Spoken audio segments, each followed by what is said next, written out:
This post comes from Scary Story section of Reddit. Anya Asia. Title: Black Eyes. This is non-fictional. It's a bit blurry in my head, but it happened. It may sound fake, but it did happen.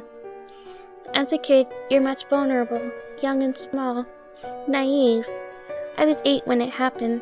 My brother was 13. We live in a very religious Christian household. My parents were against all those spirit boards and tarots, anything to do with witchcraft or spirit communication, although my brother and I weren't as religious as our parents, so we didn't care, or at least my brother didn't. I don't know when it happened, but probably sometime around winter.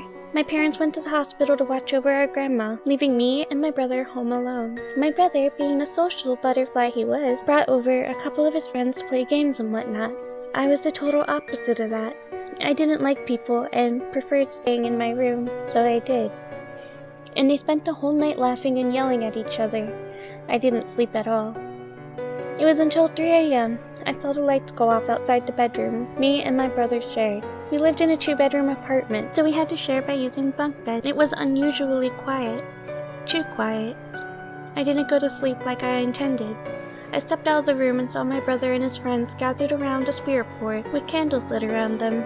One of his friends asked, "Do you want to join us?" As a kid, I was fascinated by things like spirit board. I liked learning about the dead, but I was scared. Instead of accepting the offer, I said, "No, I'll just watch." I sat by my brother, desperately trying to stay close to him, afraid of the unknown. It was a bit boring. Not much activity happened. Even if it moved, I was convinced that one of the boys were doing it. Until the candles blew away. We sat there in the darkness, silent. I started crying. I hated the dark so much. In my bed, sure, there was a blanket protecting me from whatever I thought was there, but in the middle of the living room, I was trembling. One of the guys tried to find their phone in their pocket, but they couldn't find it at all. We all remained silent, only the sound of heavy breathing and me crying in the dark. I felt a tug on the back of my shirt. I don't know what happened, but I just stood up and started walking to my parents' room, like something was leading me in there. And once I was inside the room, the door behind me slammed shut, clicking and locked. I snapped to my senses and started banging on the door, begging for someone to let me out.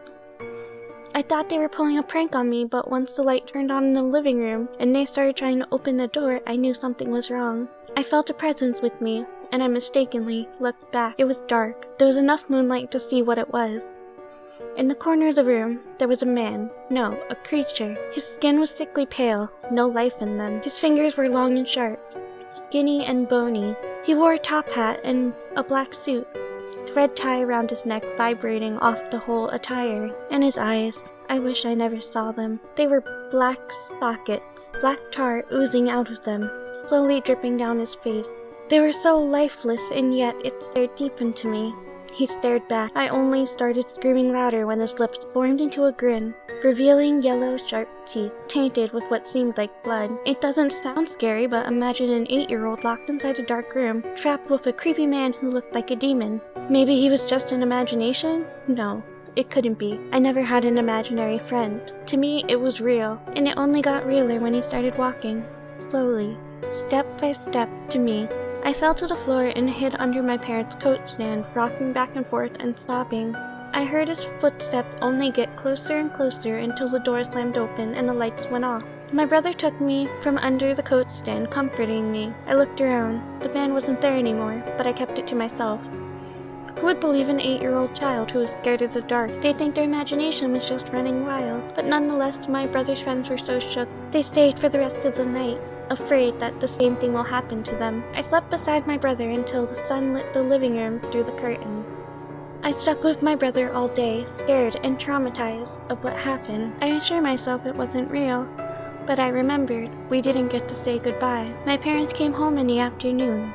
As my mom finished changing, she left the room and said, "What did you two do in our room? There's some black liquid on the floor." Then, I remembered his eyes. After that, I slept beside my brother every night until we moved, and I got myself praying every night, and got help from my aunt, who was a clairvoyant. I never saw him again.